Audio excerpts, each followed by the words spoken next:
I am starting office hours a little bit early tonight. I hope that doesn't bother anybody. The problem is we've got a bit of a storm here, and so it knocked out the power before, and I mean the power. We also had no cell phone service, and the lights have been flickering a little bit, so I'm trying to fit in some office hours, ask me anything before I lose my power again. So this is Office Hours, Ask Me Anything. It's Tuesday, February 4th, 2020. I'm going to open up all the usual chat vehicles and rooms, and I hope you guys will tune in and join me and ask any questions that you have. I am still setting up, but you can start asking questions at any time. We'll be live in YouTube and got my LinkedIn chat room open. Hello to someone who I don't see who it is who clapped. Sorry, my connection's a little slow today.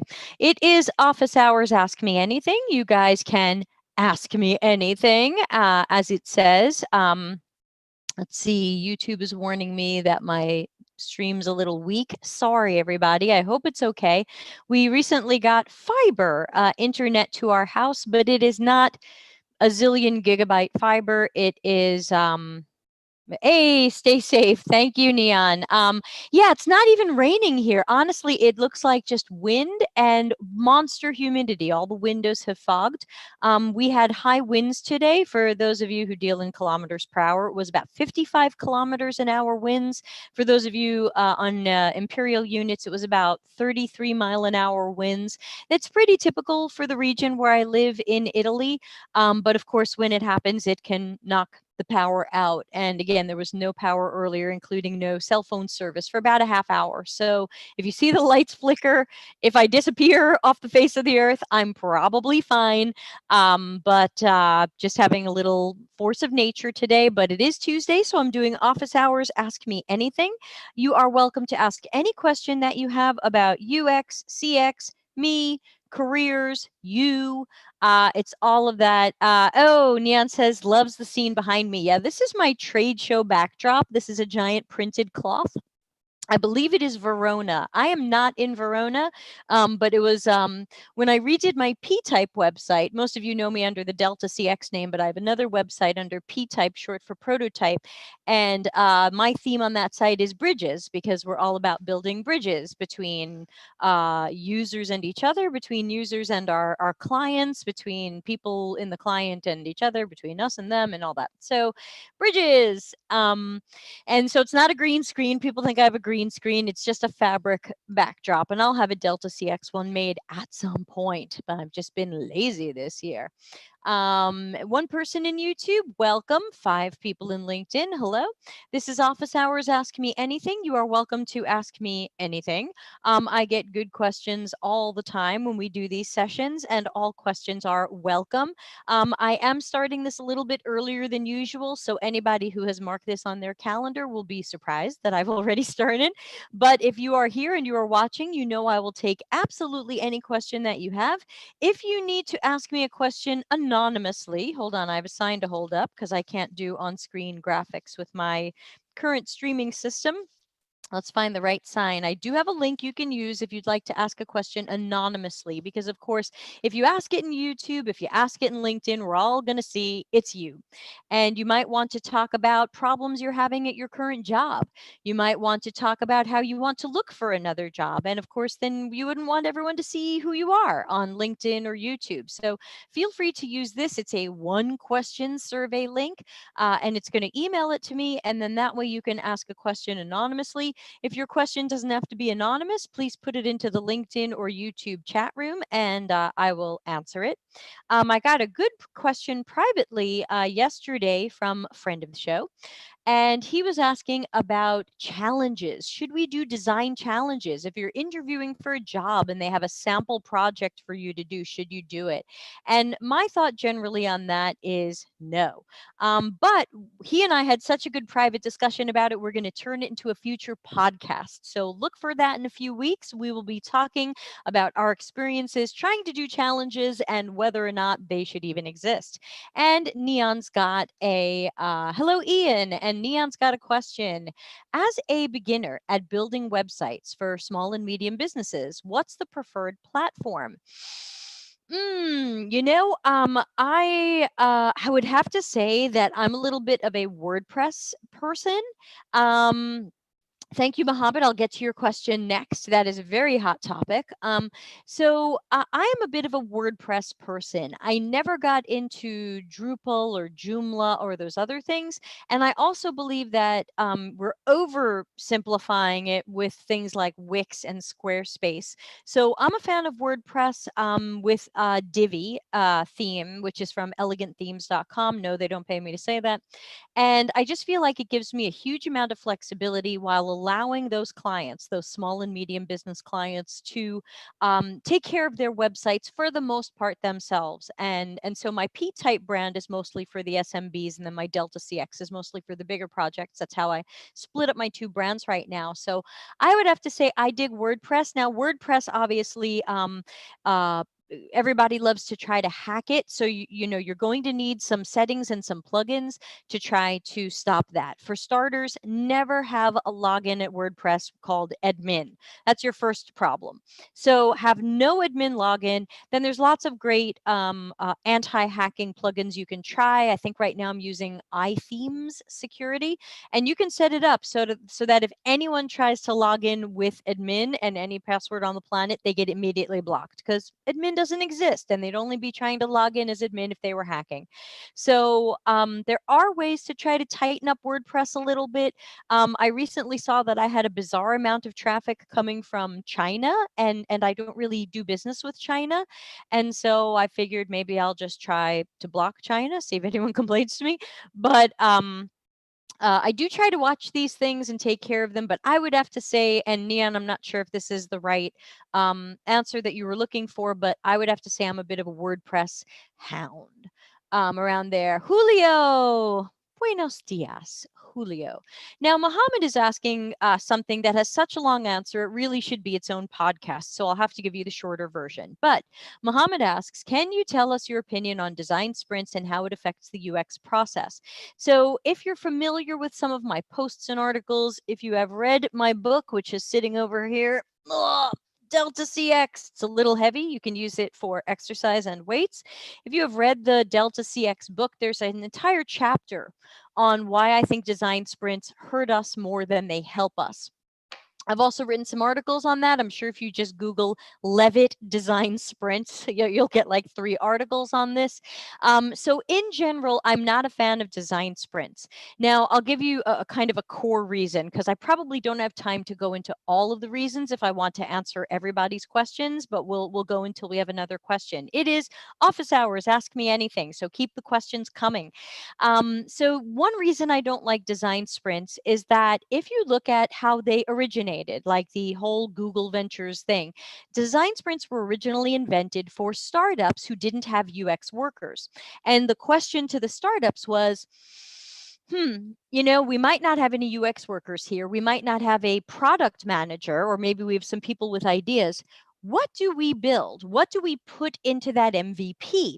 And the way that they decided to what could you put in an MVP would be a design sprint. And so the design sprint was meant to try to replicate a pseudo fakey UX process with hypothetically possibly no UX people there, just people of different ideas and mindsets and backgrounds and specialties. And let's all get together. Let's try to figure out what we're going to build. We'll sketch some screens. We'll run a quick test on it and see if that's the direction we want to go with the MVP. So the MVP also being originally invented for startups. So thing one, I'm not too sure why we are taking a page from startups. Depending upon who you believe, startups fail over 90% of the time. Some people say that number is not true. It's 95%. Some people say it's not true. It's 77%. Startups fail a lot. If you're not sure, I used to be very involved in the San Francisco startup community. I added all these people on LinkedIn, and when I see them now popping up in my feed, they've all got regular jobs. So, including me. So I don't know why we're using startups as a model for very much when it's so rare that they do so well. Also, it doesn't really make sense to have to do a pseudo fakey, quickie UX anything if we have a UX worker at the company. Because if we have one or more UX workers at our company, on our projects, on our teams, then we can just take a good balanced UX approach to what do we build? What is our product? Or how do we solve a product challenge? That would normally be for UX experts to work on. We do mountains of research so that we can learn who our customers are, what do they need, what are they doing, what are their workarounds, what are their unmet needs, what are the opportunities for our company. We would be making all of the customer journey maps, the personas. We would do that based on research, talking to people, observing people, not based on guesses and assumptions, which I see too often in design sprints. We would be working on different possible solutions and ideas. We could run an ideation workshop, get different ideas from people, not sketches, and we could run with these different ideas. We can then test them. We can prototype them, take them to UX testing, see which ideas have legs. This doesn't have to happen in a week. There's no real benefit to something happening in a week other than we have a speed crazed workplace right now. People think fast is better than good. Just go fast, fail fast, succeed fast, get it out there, fix it later. And a lot of that is really bullshit because if we were to be really calculating the costs on what getting it out there fast and having to fix it later costs us, there would probably be more people going, you know what, maybe we shouldn't move so fast. That got really expensive for us when we had to deal with customer support and service, when we had to deal with customers leaving, when we had to deal with angry customers tweeting, when we had to deal with sales couldn't sell this. So I think if more people were calculating the real cost of releasing poor products, the real cost of a design sprint costs a lot to put a bunch of people in a room for a week stabbing at stuff. And the reality is that if we have a product manager who has a good idea of epics and features and releases and stories, then we don't need a design sprint to say, what the hell are we going to build? This is a great opportunity for product and UX to collaborate and say, product, we're thinking somewhat about the users and somewhat about the business. UX, we're thinking mostly about the users, a little bit about the business. What should we be building? And who else can we partner with in that conversation? Marketing, sales, engineering. It's really ripe for collaboration, but that doesn't mean that we should do a design sprint because again, a design sprint is aimed at how quickly can we find a solution? How quickly can we have what the screen looks like and be able to prototype and test that? And so one thing that I find very interesting that I've turned into a slide and an article is I'm watching design sprints devolve and undo themselves. So, design sprints version 1 is a 5-day process where you get a whole bunch of cross functional peeps in a room, and they're going to go through this 5-day process of understanding the problem. I don't remember all the steps, so help correct me, Mohammed, if I mess this one up, but I should open up my own book. Understanding the problem, right? Ideating. Oh boy, hold on, wrong chapter. Boop, boop, boop, boop. There it is. It's my color graphic in black and white. Okay, understanding the problem, usually very generally day 1. Sketching solutions, day 2. Deciding on which one everybody liked the best and storyboarding it, day 3. Day 4 is prototyping the one that you picked. And day 5, no, Sandeep, we're saying why design sprints are bad and wrong. I'm not going to be telling you how to start. I'm telling you why you shouldn't do them at all. And day 5 is test your prototype. Now, this is normally done by a whole block of people. But what I found is that there simultaneously exists design sprints version 2. And what happened from the research that I did was that a lot of facilitators and agencies that run design sprints realized, you know what, we really don't need the whole team in the room to prototype and test. That's not really everybody's specialty. We're an agency, we've got UX people or prototypers. We're going to do the prototyping, we'll do the testing, we'll report on it later. That means design sprints version 2 means the whole team only has to be in the room for 2 days, understanding the problem, doing some sketching, picking the winner. So everyone was like, hooray, we can do a design sprint shorter with just this stuff. And again, for those just joining, I hate design sprints, and I'm giving you one reason why I don't like them. You can roll back the tape for some others. Then somebody else said, you know what? We have a different problem with design sprints. Sometimes we show up. So, say we as a facilitator or an outside agency, even though my agency does not do design sprints, an agency facilitator shows up, and the problem that the stakeholders have expressed or discussed or mentioned turns out to not be a real problem.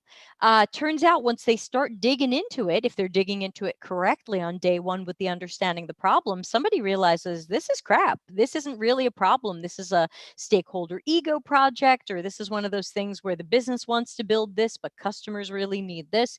And so for Design Sprints version 3, these agencies and facilitators said, you know what? Let's not play this game. A week or two before the design sprint is scheduled, we, the agency or facilitator, are going to do all of that preliminary work. We're going to do research work, hopefully good UX research work, to figure out what the problem is. Is this a real problem? Should we do this design sprint? And so what ended up happening was version 3 was there is no day for everybody guessing at customer journey maps and guessing at personas and making these things up based on guesses and assumptions. The agency does this ahead of time, and when the design sprint starts, everybody's just shown what they did. Have you ever noticed that a UX worker doesn't sketch a couple of things and then hang them up at their desk and ask people to come and vote on which one they like best? That's because we do user-centered design, not what do coworkers like best design. So that's another fault and flaw of design sprints, where we're going to pick what we think is the best one based on everybody in the room voting for it like it's American Idol. So you've got Design Sprints version 2, which said we shouldn't have the team prototype and test, chop off those last 2 days. We've got Design Sprints version 3 that said we shouldn't have the whole team figure out what the problem is, chop off that first day. So I like to say, what will Design Sprints version 4 be? If we realize that we need the expertise of UX and CX people working on the problem up front and doing real journey maps and real personas, not team guesses at them. And if we need real experts prototyping and running correct testing, non-biased testing, interpreting the testing, reporting on the testing, then really what's left for a design sprint to be if we're starting to realize we really need experts to do these things and not leave them to the team? And really what would be left is solution sketching. Really what's left is hey, can we just get a bunch of people in the room and sketch some screens? But again, I would say, why did you need that? Because I have never needed that. I do like to collect ideas from people. There's a difference between collecting ideas from people and having them sketch executions of ideas and solutions. They're not the same. By the way, this is Office Hours Ask Me Anything. I'm just talking about design sprints and someone asked about them, but we can talk about anything. This is Ask Me Anything, so please ask your questions. I'm talking now about why I don't like design sprints and why I don't do them. So I do a variation of ideation workshop. And the ideation workshop that I do is often a one-day workshop where a lot of the morning is spent sharing the existing research that I have. So the interviews I've done, or any observational studies, any videos I have, any quotes I have, any photos, any customer journey maps, any personas, scenarios. What else could we have? All of that research stuff that helps everybody at our company understand the customer. We start with that, and then I do a series of brainstorming around ideas around a specific question or problem. And at that point, so at the end of the day, I have a mountain of ideas. Now, I don't have sketches, and that's okay, because it's my job ultimately, or me and my team, to figure out, what does this look like? How does this really play out? Should a piece of this idea go with a piece of this idea and a sprinkle of that idea to make something better? When you have a design sprint and everybody has to pick an idea or pick a couple of ideas, I don't think you get the same flexibility and creativity that hopefully your UX worker would have in looking at ideas. And again, ideas are not executions or solutions. They're just helping to take you there. And again, we can do that ideation workshop in a day. And then from there, you, as the UX expert, can say, wow, I collected a mountain of ideas. Some of these are going to be relevant and helpful right now. Some of these might be ideas we do in the future. And some of them are terrible and we're never going to do them. Get everybody's names on them so that when you do use those ideas later, you give those people credit. They're going to love that. They're going to love that you cared. They're going to love that you remembered that it was their idea. They're going to love that you didn't take credit for their idea. It's really going to be a great bridge builder. So I focus on getting teams and other people's, even stakeholders, engineers, marketing, whoever. I get lots of people together just for ideas. And we write our ideas in the form of a user story. Person, customer, persona needs this because this, usually because of a task they're trying to accomplish or something they need. And it just tries to keep people out of their own heads and egos like, oh, I'd like it if it did this. Well, what does the customer need? Write it as a user story. Now, a lot of people seem to like design sprints because they can tell themselves, wow, we're going to do something innovative or disruptive, or we're going to design something and wow, in just a week. And the reality is that this is a lie that we tell ourselves. It's not done at the end of the week. It's not even properly vetted. It's really just an idea that needs a lot more attention. And in some cases, there were better ideas that probably came out of that design sprint that maybe didn't win the vote. So why are we running with this idea? I've even seen people writing books like how to make sure your winning design sprint idea ends up in the product. Well, wait a minute. Why didn't it end up in the product? It might be for a good reason. Don't try to force it in if it shouldn't go in. So companies might like the speed of it, but what if you say, I've got a 1 day ID, the 1 day Delta CX ideation workshop is going to get everybody together in a room for 1 day. You only have to come for 1 day, not 5, not 4. You don't even know how you don't have to know how to draw. You don't even have to be a visual thinker. You just have to have ideas and just be able to mention your ideas, put them in a few words. You don't have to draw your ideas. I find some people love to draw their screens and concepts, and some people get stuck there because they're like, I have this idea, but I don't know what the screen should look like. Isn't that your job? Yes, it is my job. Please leave it to me. Mohammed, how am I doing on this? Is this helping you, or do you want to ask a follow-up question? And do other people have questions as well? While I wait for a follow-up from Mohammed, since there's usually about a minute delay between when I'm speaking and when you see it. And Ali Reza says, gold content here. Thank you, Ali Reza. And we've got Kinda. Does that say Kinda? I don't have my glasses on. Kinda says, what's your take on guerrilla testing? Depends what you mean by guerrilla testing. So I've heard guerrilla testing used for two different things, and I'll give you my opinions on both. I've heard guerrilla testing used to mean, let's just go out into a coffee shop, into the mall, into wherever. We're just going to find some people and we're going to test our prototype or something on them. I think that can be good if the people you find match your personas, match your target customer. If you have a target customer who's very tech savvy and an engineer and is going to be picking your highly technical product, don't run to the coffee shop and test it on a teenager.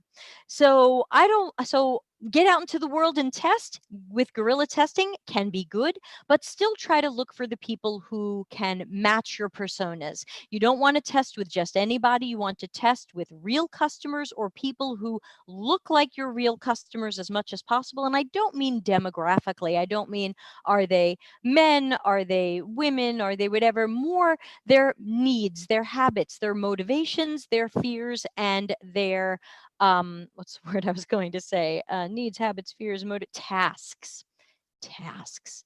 So the other time that I hear people say guerrilla testing is, hey, you know what? We don't really want to make time or money to test this thing. Let's just bring it around the office. Let's just have a couple of people in the office test it, and that'll be our UX testing. That, if you're talking about that, that's also called hallway testing. But as I warn in my book, first of all, that's a bad name for it because that shouldn't be considered Testing. Testing is where our participants match our personas and our target audiences. Our coworkers might not be our target audiences, and they already have too much inside information very often about the product. So they're already biased. They might even be way more tech savvy than our average customer. So very often our coworkers are not the right testers unless we are building an internal tool for those coworkers. So what I tell people is, should our coworkers or teammates or random people at our company test this thing? Sure, but I call that collaboration. I say, it's collaborative for me to bring my prototype around to different people and get some different perspectives on it and feedback. Is that user testing? No, it isn't. No. So I will do things like that, but I will call that collaboration. That it's part of collaboration, that I'm sharing my prototype with other coworkers and teammates. You get to give it a try, see how it works for you, see if we can find some early bugs. But this does not replace testing with our real customers or our potential customers or people who match those psychographic profiles. Kinda, I hope that helps. Please ask a follow-up question if that didn't match what you were looking for. And Mohammed, I'm waiting for you to give me an additional follow-up question if you have more to add to the design sprints question. Hello to our 3 people in YouTube today. We've got about 20 in LinkedIn. It said 22 before. We got 19. Wow. So this is Office Hours Ask Me Anything. I did start a little bit early. Let me mention that in Slack. I started early. I'm live. So ask me anything. And if you have follow-up questions to anything I've already been talking about, even if it's a follow-up to someone else's question, please ask it. So if you have a design sprint question, even though that was Mohammed's question, ask your question. All questions are welcome from all people around the world, no matter where you are or what you work in or what time it is there. So please do ask your questions. This is Office Hours. Ask me anything. I am peeking from time to time at the YouTube chat room to see if there's any questions there, but I'm mostly looking at LinkedIn. Mohammed pasted again. Companies seem to like the speed of it. How can we manage this? I thought I spoke to that a little bit before, but I'll try now. We have a larger problem with speed, and that's part of why I wrote my Delta CX book, because my book is about what if our company started caring about quality over speed? What if we cared about the quality of what we created for customers rather than how fast we could put anything out? So I think that speed is a little bit of a lie to ourselves right now. We think we're going so fast, but nobody is calculating the cost of having to redo it and fix it later. Engineering is not calculating the cost of how many story points they didn't get to this sprint because they had to stop and fix old stuff or bring old stuff out of the backlog or the icebox. Project managers magically are not calculating these costs. Once it gets released, they act like, and budget. But in reality, that project goes on, and that project burns money later when there are problems and when we are slow to react to those problems. So companies like the idea of the speed of a design sprint. If they like 4 days, tell them about my ideation workshop. That's 1 day. They should like that even better. So Mohammed, let me know if you want more information on my ideation workshop. I do recommend that people buy my book, Delta CX. There's 384 pages in here, so there's a lot of information and ideas that I have about a lot of things, especially where we can try to convince people of things, which sometimes works and sometimes doesn't. This is 12 American dollars on Kindle and about 23 American dollars for this big paper version. You can order it from Amazon. I will not answer how do I initiate a design sprint, because design sprints are terrible, and I'm actually talking about them from the perspective of why you should not do them. So I would ask you, 3 people who've asked about, 2 people who've asked about design sprints, why do you think you need one? Because as far as I can tell, I was hired to do that job. I was hired to deeply research our customers. I was hired to come up with ideas, solutions, possible executions of ideas. There's endless executions of an idea. I don't want to get too hung up on one person's sketch. I was hired to prototype it. I was hired to test it. That's my job. Why are you trying to give my job to a room full of people who aren't experts in this area? So I'm advocating for my one-day ideation workshop where we can share ideas and gather ideas from cross-functional teams, from the president, from the CEO, from the stakeholders, from anybody, and shift away from design sprints. When this is archived, you'll be able to watch it again from the beginning. But this will certainly be a topic that comes up a lot. I am against design sprints. They were invented for startups that didn't have UX people, but if you have a UX person, it's the wrong thing for you to do. It just is. It tries to take a UX process, water it too far down, and make it go too fast. And then we pretend that it's innovating, disrupting, whatever. But how often has it really produced something amazing? I tried to research when I was writing my book, what I tried to research famous companies or products that came out of design sprints, and I couldn't find any. And the closest I came to finding this out, finding a number, a something, a success story. Because when I Googled for success stories about design sprints, everything was emotional. Everything was, we really enjoyed sketching. Congratulations. We had a good camaraderie today. We did team building. Other ways to do that, go roller skating. So I couldn't find anything that wasn't emotional. And then when I dug a little bit deeper, I found one company that said Lego has run over 150 design sprints and released dozens of products into market. Now, if you're going to use the word dozens, it's probably because the word tens sounds weird. So let's say, what's that? 30? Maybe they released 30 products or features after 150 design sprints. That's a 20% success rate. That means 80% of your design sprints produced something that never went to market. And I also don't know if of those 30 or so that did they require a lot of extra investment? Did they burn a lot of money? Did they piss off customers? Did they suck? Did they have to be removed or undone or changed? So I think that design sprints are a little bit of a false god. It falls into the bucket of, well, startups do it, so everyone should do it. And I did some training some months ago at a company that's like a Fortune 500 making billions a year. And they tried to tell me, well, we think like a startup. And my thought was, no, you don't. I've had a startup, and at a startup, every day you're sure you're going to run out of money. You're never going to get an investor. Nobody's going to want your product. Chances are, if you're in the Fortune 500 list, you're not experiencing that. And really, with startups failing about 90% of the time, why are we modeling ourselves after them?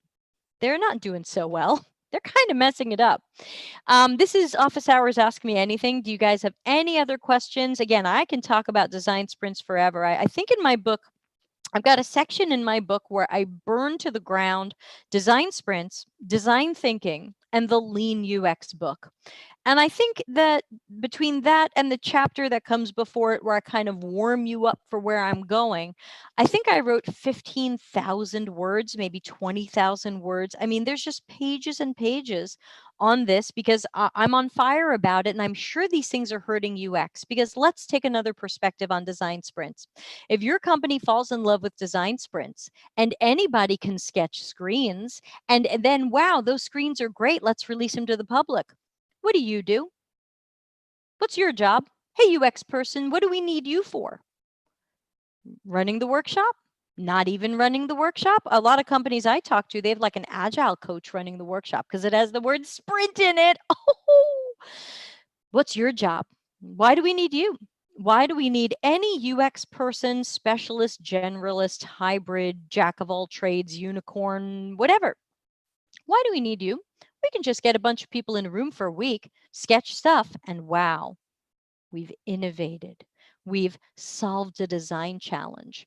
I think the more design sprints catch on, the more companies will think they don't need UX people, and I think that's bad. I'll always come up with something to do. I'll bounce back. What about the rest of you? Where will your job go when people start believing that they can do this? So let's see. I start with flaws in current approaches, which I call aspirologies, as in they wish they were methodologies. That starts on page 47. And by the time I'm done with it, I'm at about page 100. So, oh no, then I've got my ideation workshops in there too. So thank you for the smiley faces, Mohammed. And thank you to Jyoti. Is that the right way to pronounce that? I'm bad at international names, guys. And of course, it's karma because now I live in a country where they're bad at pronouncing my name. So I fully accept that I have name pronouncing karma, and that is absolutely fine. I deserve it. But thank you to the people who've joined in on this. This is Office Hours Ask Me Anything. You guys are welcome to ask me absolutely anything about UX, CX, myself, the world. This is a link if you want to ask a question anonymously, because sometimes I get questions about troubles at jobs, wanting to look for jobs, and people don't want to see their name pop up on LinkedIn. So you can go to deltacx.link. That's my URL shortener, deltacx.link/AMA, like ask me anything.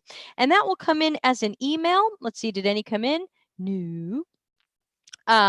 So that will come in as an email, and then I can take your questions anonymously. We'll check back over in YouTube. We have a question. Plexus says, what do you do when, despite all protestations and rationale, you are still asked to facilitate design sprints? Do you quit? That's a great question. I've never been asked to facilitate a design sprint. So I haven't dealt with that because that hasn't happened. And I think that's maybe because I go into things saying, I don't believe in this, I believe in this. I would probably ask the company if I could facilitate my one-day ideation workshop instead, and let me show them how much money they'll save over a 5-day design sprint or 4-day design sprint, and how many more ideas will get out of it than they typically get from their design sprint. So I would want to get maybe some baseline statistics. Let's go to the people who have been running design sprints before, if they have been doing them, and say, how many days do you tend to spend on them? How many people do you tend to have in the room for those days?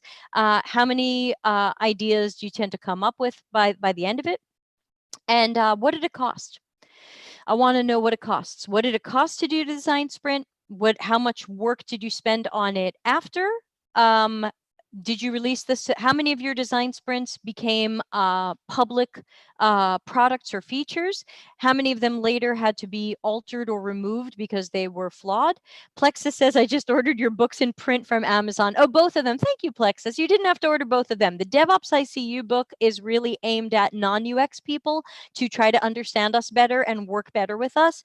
And then the Delta CX book is much bigger and actually contains a little bit of the DevOps ICU book inside of it. So if you read DevOps ICU first, you're going to read Delta CX and be like, oh, that's I remember that piece. So they're kind of meant for two different audiences, but thank you for that. I believe you've just made me $4, so thank you very much.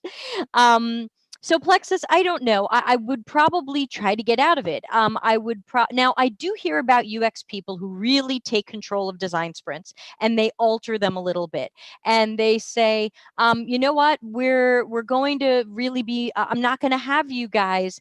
Yeah, thank you. uh, I sometimes I've heard people say, hey, I'm UX. I feel seriously about UX. I see the flaws in design sprints, but I've decided to alter design sprints a little bit. I'm not having the whole room guess at a customer journey map. I'm bringing in the ones that we did. I'm not having everybody guess at personas or stab at an empathy map. I'm bringing in the things we did, and I'm going to have them learn about these things, not do these things. So I know that there are probably ways to alter a design sprint so that it can make more sense and really ultimately really end up an ideation workshop. So I think that there are probably ways to alter it, but ultimately I would probably want to sell my company on the idea that a design sprint is probably more often a waste of time and money than it is a savior. You are taking people away from their work for a week. And if we're in a company that prizes speed over pretty much everything else, like no matter what you prize the most, a design sprint doesn't seem to be the answer. If you think speed is freaking amazing, then 4 or 5 days for a bunch of people in a room is too many. Not lean. If you love speed, you're going to love my 1-day workshop. If you love quality, then you're going to say, why do we have a bunch of random people trying to sketch screens? We care about quality. Get the UX and CX team on this, give them the time to thoroughly research stuff, go through their iterations and designs, test them correctly. So I think whatever your company loves, the Delta CX 1-day ideation workshop wins. Jyoti says that was the pronunciation, and I'm surprised it came so easy. I'm learning. I've got a lot of great LinkedIn buddies on India, and of Indian descent. Never the case as I live in the U.S. The J is dropped. Yeah, I mean I'm living in Italy now, so we wouldn't say a J, or we'd say it as an I sound. Jyoti. That's what you'd be in Italy, in case you weren't too sure. And they can't really do the TH either. Anyway, they're lovely people here. Plexus says, if design sprints are bad UX, what about design thinking? Wow, you guys are hitting me with all the stuff today. You must want me to freak out and start crying. So design thinking, you guys by now gotta know where I stand on design thinking. If you've been following me on LinkedIn, I've got a great article that I love on CMS Wire. If you haven't seen it, just Google CMS Wire Levitt design thinking. You'll find it. And it's called Design Thinking Isn't User Experience. So I've got a lot of thoughts on design thinking, pretty much all of them negative. Sometimes someone will say to me, well, what do you think about the original definition of design thinking? From like 2007, 2009, and I'll say, it doesn't matter. That's not the definition of design thinking anymore. So question one is, what is the definition of design thinking? Because every time I ask somebody, I hear something different. It's a paradigm. It's a mindset. It's a process. It's a toolkit. It's a formalized set of steps. It is the UX process. We're calling the UX process design thinking. So first of all, we can't even agree on what the heck it is. That's not a good sign. Is design thinking UCD for stupid people? Plexus, come on, let's put our UX hats on. We would never call people stupid. I believe that design thinking is fake UCD, watered and boiled down to nearly nothing. That doesn't mean the people doing it are stupid, but it does mean that they're usually overconfident, that they think, wow, I'm doing design thinking, whatever that is. So I must be doing UX. I must be doing what Debbie does because she's a design thinker. I'm a design thinker. Wow, I'm doing UX. I think it's something that we have done to try to evangelize design and UX in our companies, but we have accidentally evangelized design thinking, which is not UX. And what I remind UX practitioners out there, I say, if I were to look at your portfolio, what's on your portfolio? If you show me a portfolio project, will you say, step one, I empathized? Hold on, I'm empathizing.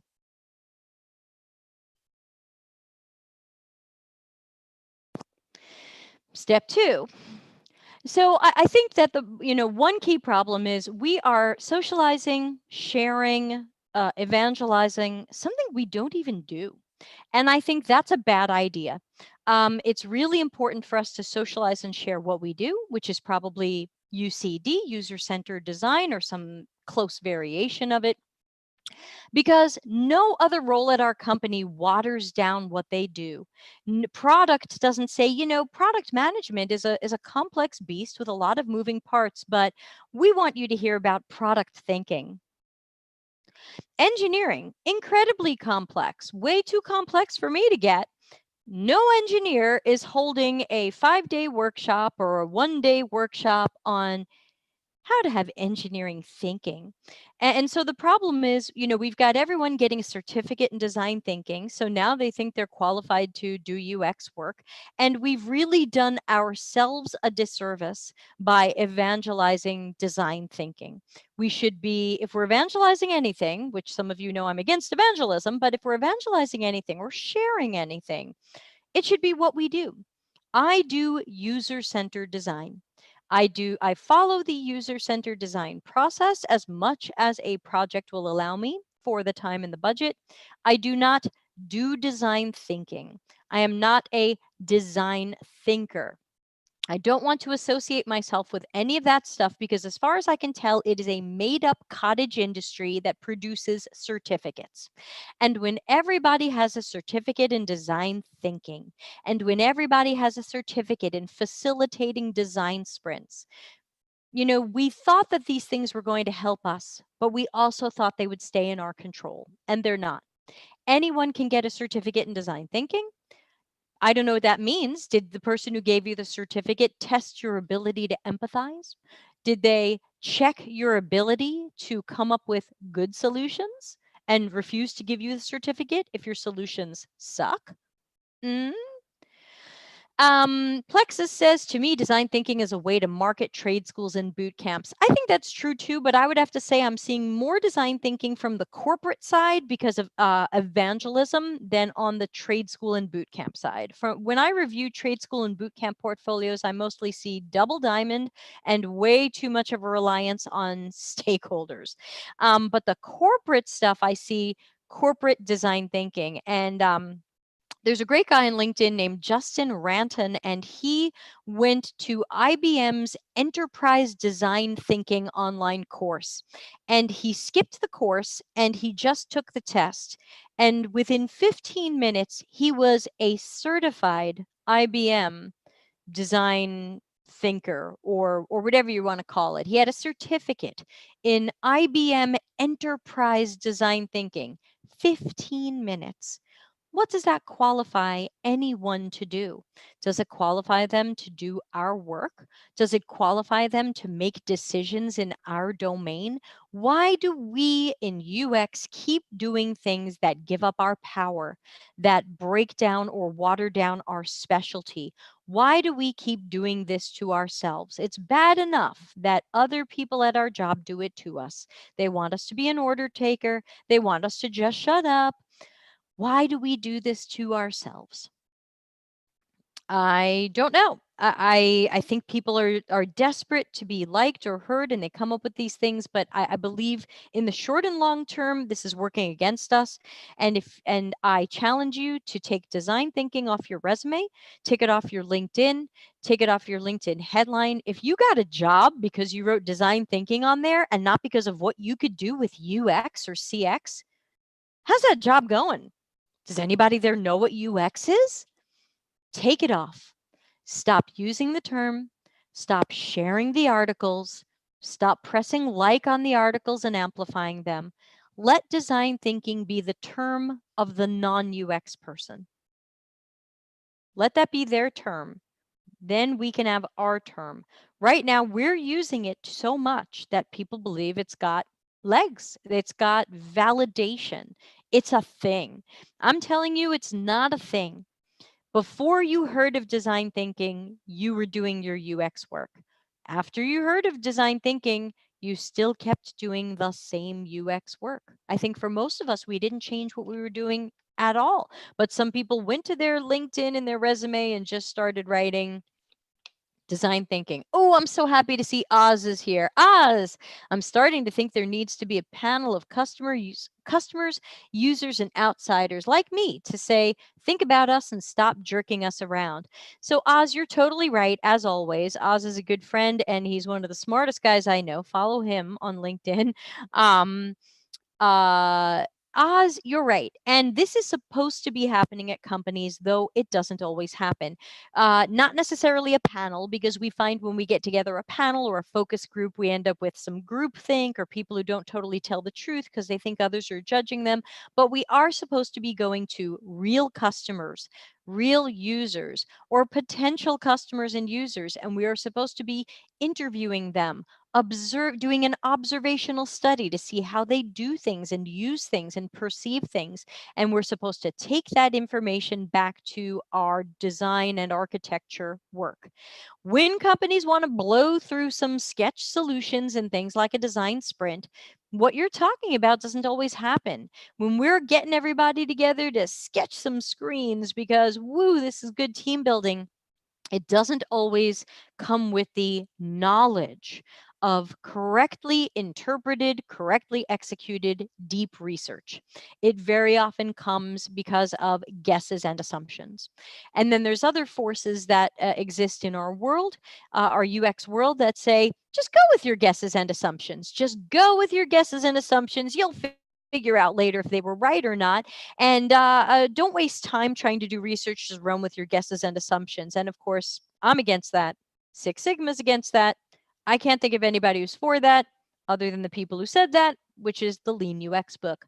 Plexus says all the new people coming into UX think design thinking is a legit thing, and that's one way it spreads. Absolutely, but you have to remember it spreads from us. Who do you think they hear about design thinking from?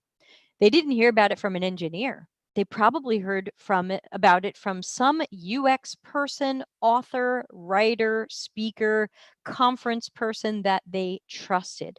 We have to stop saying it because we give it validity. As soon as we stop saying it, it will go away. It just will. Something else will pop up, but it will go away. Design sprints and design thinking have to go away. We have to spend more time listening to customers, understanding customers, building what customers need, understanding their needs and their unmet needs, and fulfilling those. Otherwise, what are we doing? And are we still going to have jobs? I have plenty to say about that. This is Office Hours Ask Me Anything. It's gotten a little moody today because people asked me what I thought about design sprints and design thinking, two things I kind of hate. So we got a little moody today, but all questions are welcome. So if you have a question on these topics or any commentary on there, hello to Sully. Please join in. We've got a couple of comments today on YouTube. YouTube's active today. Ali Reza says, do you have any recommendation for people who want to be a UX designer? I am learning UX at Coursera. Do you have any tips? Great question, Alireza, and I am working on that right now. I am trying to figure out what the heck should people do to learn UX, because I'm finding that current trade schools and boot camps are just not cutting it. Yes, you can always take some free courses or paid courses online, Udemy, LinkedIn Learning, Coursera, the Interaction Design Foundation. There's plenty of courses out there. But you have to remember, chances are you didn't learn to play guitar from a book. You probably learned by getting a teacher. You probably learned by practicing. You probably learned by making mistakes and having someone who knows guitar better take a look at how you're playing. And for some reason, we don't do that in UX. People assume that the trade school or boot camp they go into is going to give them that they're going to have a lot of individual oversight. And as they're doing projects, they're going to get a lot of feedback. But if you're thinking about going into a boot camp or trade school, do more research. Learn who your instructors are. Do your instructors even do UX work? I've found many instructors were artists and visual designers and not even UX specialists and experts and veterans. Are they going to just have you do group projects, which suck on portfolios because I can't tell what you did? Or are you doing solo projects? And how often will your solo project be reviewed? Will you be able to go through rounds and rounds of changes and get feedback so that you can really learn and level up? So it's great to read a lot of stuff, watch videos, read articles, but think critically. There's an amazing amount of garbage out there. But ultimately, how do you become good at something that you really need to practice to do, and something you need to practice with a senior leader, mentor, coach, somebody? I'm still trying to figure this out, but I know that for the most part, trade schools and boot camps right now are garbage. Plexus says, there's also this other thing going on where companies give more credit to new UXers and think old UXers have outdated knowledge. Plexus, we could go on and on about ageism. Many of us are facing it. I'm going to be 48 soon. I face it too. It's real and it's a problem. And of course, they want to focus on the new UXers mostly because they're cheap, not because these people are that amazing. Many of them are talented, many of them are not, but they're cheap. And they think, let's have a cool young workplace. And then they forget that who's going to teach their young people? Who's going to mentor them? Who's going to review their work? Who's going to give them some of the extra help that they need to be better? Well, if you filled your workplace with young people and recent grads and juniors, it's the blind leading the blind, as they say, even though I don't think that's politically correct. But it's the not knowing leading the not knowing. I'd written an article where I'd said something like, you know what makes a bad slogan? Our inexperienced managers lead our fresh out of school juniors, something like that. Like, that's a bad slogan. So we got to have a balance. I want to see juniors get jobs, but I want to see them supported and overseen by seniors and leaders who are great at UX and will check their work and give them good feedback. Hey, this is Office Hours Ask Me Anything, so you guys can ask me anything on any topic related to UX, CX, me, the world, your job, your career. Plexus says, how to learn UX. Whether you're taking a course or not, find a mentor with over 20 years experience to help guide you. Someone like Debbie. Plexus, who are you? Can I click on you and find out who you are? I don't even know. I'm looking at YouTube. How do I learn who you are? Hide user. No, I don't want to hide user. I want to learn who user is. Plexus, you've got me fooled. I don't know who you are. I do believe that the best way to learn is to have a mentor, which normally implies someone helping you for free, or a coach, which normally implies someone you are paying. Ultimately, when you think about how you learned a lot of the things in your life, you got lessons. You went to tennis lessons, you went to piano lessons, you go to a yoga class so that you can have a coach in that sense. You have spent your life paying for lessons. Now, people throw their money at the trade schools and boot camps and they come out mostly regretting it. I wonder, and I'm playing with this idea and I'm not ready to go public with it yet, but I wonder if you threw your money, and of course it would be way less money, at a one-on-one private coach, what would that look like? Would you be more ready than the people who are coming out of the trade schools and boot camps who got the overview? Here's some visual design. Here's some UXy stuff. Here's some coding. It's amazing how many of those people are out there and how many of them can't find jobs. And I can't fix that, but I can try to figure out how we do better. Brett. Which Brett? The Brett who hates me? Which Brett? Plexus says he's Brett. I don't know which Brett. Brett, that's not enough information on who you are. Brett who? Not Brett in Canada who hates me. Because if it is, why are you in my office hours asking anything? Trolls. So this is Office Hours Ask Me Anything. We've been going now for I don't know how long. Let's see what YouTube says. 56 minutes. What? It's been an hour? Oh my God. How do you guys put up with me? Normally, I try to wind up after an hour, but I see we've got 22 people in LinkedIn and I think 3 in YouTube. So it's a pretty hot, active day here today. Thanks to everybody for joining, all the smiley faces who's given me thumbs up and claps. But this is Office Hours Ask Me Anything. So if you have a question, please do ask it. If I don't see another question, we'll just wind up for the day. But just know that I do this every Tuesday, normally around 6:15 Europe time. I started early today because we've been having power outages today due to high winds, and I was worried I might lose power, and I thought I would just go for it a little early. I've also got some phone calls coming up today, and I wanted to make sure that I was here for you guys before I disappeared. So every Tuesday, we do Office Hours Ask Me Anything. While I wait for you guys to ask any last questions, I'll give you some upcoming show notes. Mark your calendars for Thursday, February 6th at 6 p.m. Italy time, which is 7 p.m. South Africa and Israel, 5 p.m. UK, 10:30 p.m. India, noon on the East Coast of the USA, and 9 a.m. on the West Coast of the USA. We will have a live podcast with William and Tim, and we're going to be talking about presenting to stakeholders and dealing with pushback. Ooh, I can't wait to hear what he says. Next week, we actually have 3 awesome things. Block your calendars. We've got Tuesday office hours again, so make sure you are ready for that. That should hopefully start on time, but I have a hard stop for that one. So probably 6:15 to 7:15 Italy time where I am. So just check your time zones. Mark your calendars for sure for Wednesday, February 12th. This will be at 5 p.m. Italy time. This is a little bit earlier. And this is going to be our improv comedy live stream. We've done one of these before. We do them monthly where you join in something like this where I'm totally live and you are going to go into Mural. You don't need a Mural account. You're going to go in anonymously and we fill out UX templates and canvases, and we fill them out with total bullshit because we are trying to be silly and funny and blow off some steam. So join us next week for live improv comedy. We're going to be filling out a lean UX canvas, and I don't like lean UX, so this is going to be fun. And then Thursday, February 13th, we have another live podcast with two fantastic guests. These were both people I ran into in a LinkedIn conversation about boot camps and trade schools. They are both hiring managers who seem to believe that boot camps and trade schools are bad. So we're going to hear from them as to what they're seeing as hiring managers and how they know and what they think of all that stuff.